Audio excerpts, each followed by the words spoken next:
Hello, mate. Chevy Cobalt, 06 2.2 liter. I'm inside. I took the seats out and dug up the floors and everything, looking for a short BCM3 fuse. BCM3.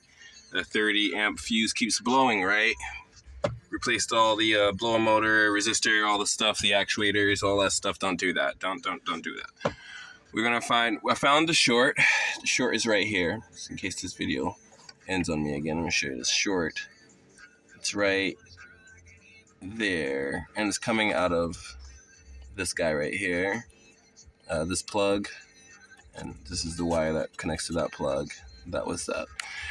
If you're replacing your relays, if you have a relay problem, there's a relay on the back end of the BCM. There's a relay on the front side too. Where is it? Right there.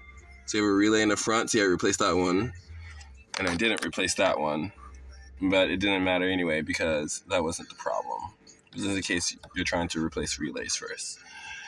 I found other shorts too. There's your harness alongside of the harness.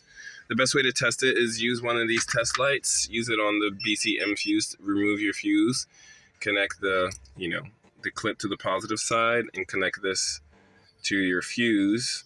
And I did it in a different way. I'm inside, but you would do it under the hood. And if it lit up, it means that you still have a short.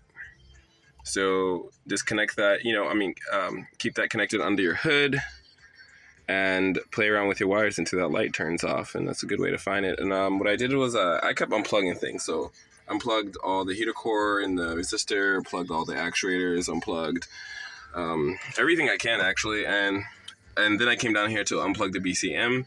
And when I unplugged this cord, the bottom plug, the BCM fuse light went off. So I was like, okay, my problem is in this stack of wires. So I traced it all around through the car, and I found other shorts because I had mice in here before. But